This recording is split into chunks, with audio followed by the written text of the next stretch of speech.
Everything in our life is controlled by 3 decisions. I think one of the most powerful things we do to serve you is have you become clear of what the controlling force is that's controlling the quality of your life. And you and I both know it's not the amount of money in your pocket, it's not who you know, it's not even what you've been through. It's really the decisions you make moment to moment. Do something different the next 90 days than you did the last 90 days, like picking up the books to read. Do something different, like the new health disciplines, relationship with your family, whatever it is, doesn't matter how small it is. If you'll start doing different things with the same circumstances, since we cannot change the circumstances, we can change ourselves. We can change what we do. You got to get a little bit more intense about your life, about your business. You got to stop being so dadgum casual. You got to get in the game. If you're going to play the game, let's play to win it. Let's play to max it out. Let's play to 10x it. I want you shaking. I want you feeling it. I want your intensity level to go up, because it's decisions we make that chase that best version of us every second, every day, that every day alters the direction, the course of our life. Where your focus goes, your energy flows. I need us to look at all the possibilities, all of the potential, and I need us to go for it every single day. Most people go through life never discovering what their talents are. Most people never develop their talents. They have skills and abilities, but if you don't nurture them, if you don't develop them, they will never serve you. Your gifts can take you many places if you develop your gifts. And you'll be surprised at the things that you're able to do.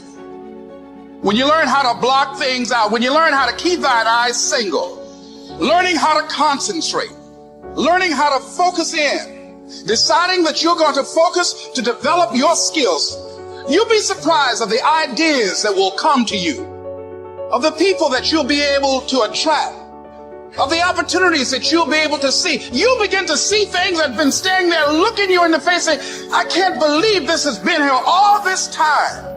But you can learn all the techniques in the world. If you don't believe in yourself, it won't happen for you. Don't wish it was easier. Wish you were better. Don't wish for less problems. Wish for more skills. Start working on yourself, making these personal changes. If you'll start working harder on yourself than you do on your job. Work hard on yourself and develop the graces. All of the stuff necessary to become more valuable to the marketplace. I'm telling you, your whole life can explode into change. Promotion, no problem. Money, no problem. Economics, no problem. Future, no problem. You just go to work on the right thing. Let the miracle of everything that's available work for you, and start working on the inside. Work on your philosophy. Work on your attitude. Work on your personality. Work on all of your abilities. And if you'll start making those personal changes, I'm telling you, everything will change for you.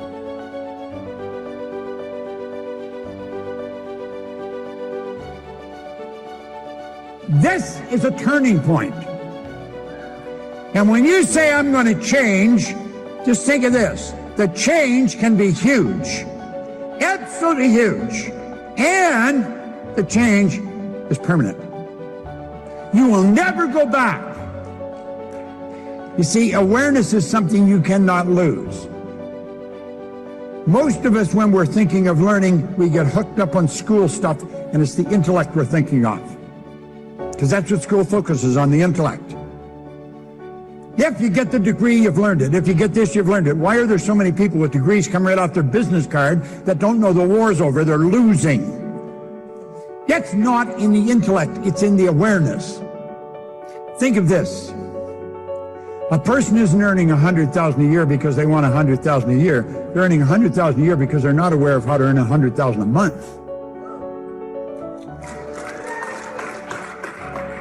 When you help develop their awareness, it's something they won't lose. Like a baby is not aware of the difference between a woman and a man. Baby's not aware of the difference in a female and a male. That is something a baby has to become aware. They have to learn that. And when the baby develops the awareness, they never lose it. That'll help you understand the difference between awareness and intellect. When you become aware of how your paradigm is controlling you, and then how to change it, there's no end to where you can go or what you can do. None. Now, let's suppose That's the only thing you change as a result of this conference. You're going to change your perception of this business. You're going to change your perception of you in this business. You're never going to look at this company and your position in it the same way again. You're going to see this as a vehicle that will take you anywhere you want to go, and there's nothing can stop you. Success is something you attract by the person you become. See, that phrase changed my life. Success is something you attract by the person you become. Success is not something you pursue. It's like chasing a butterfly, you can't quite catch it. Success is something you attract by becoming an attractive person. The brain is basically designed to be customized in the early part of life, and then to implement those algorithms and that circuitry for the rest of its life. And so the brain can change in adulthood, and it can change provided that there's an emphasis on some perceptual event. So in other words, if you want to change your brain as an adult, let's say you want to be less anxious, you want to learn a new language, you want to be more functional in some way, presumably. The key thing is to bring focus to some particular perception of something that's happening during the learning process. And the reason for that is that there's a neurochemical system involving acetylcholine. And it comes from these two little nuclei down in the base of the brain called nucleus basalis. All day long, you're doing things in a reflexive way. But when you do something and you think about it very intensely, acetylcholine is released from basalis at the precise neurons that were involved in that behavior, and it marks those for change during sleep or during deep rest later. So for people that want to change their brain, the power of focus is really the entry point, and the ability to access deep rest and sleep. Because most people don't realize this, but neuroplasticity is triggered by intense focus. But neuroplasticity occurs during deep sleep and rest. One of the things that's really important also to think about how the brain works in terms of plasticity and all this stuff is what the brain really wants to do is also pass as much of what it does off to reflexive behavior as possible. So, so when we're talking about focus, I think it can get a little bit vague, but it might be useful to think about like what exactly is focus and what triggers plasticity. So the brain loves to be able to just do things, pick up coffee cups and drink and walk and talk and do things and not put much energy into it.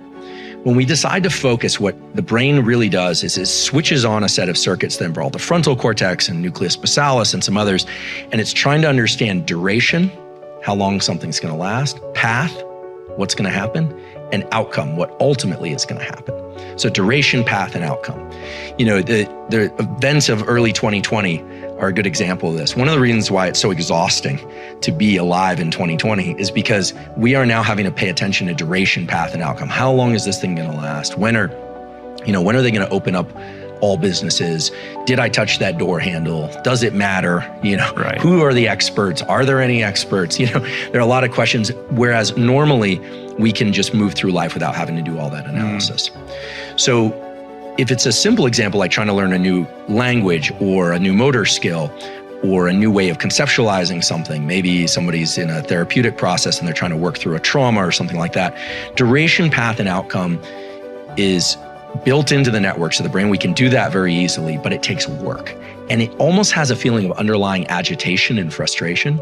And that's because the circuits that turn on before acetylcholine are of the stress system. So when you or I decide we're going to learn something and really dig in, norepinephrine, which is adrenaline, is secreted in the brainstem and in the body, and it brings about a state of alertness.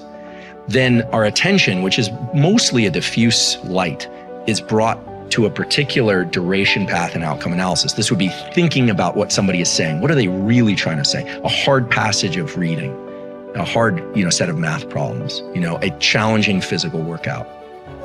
When you do that, these two systems have to work very hard, and the adult brain doesn't really want to change the algorithms it learned in childhood. But if you do those two things, you have alertness and focus. The acetylcholine and the norepinephrine converge to mark those synapses for change. And so the way to think about neuroplasticity, if one wants to change their brain, is bring about the most intense concentration you can to something, and then later bring about the least amount of concentration to that thing.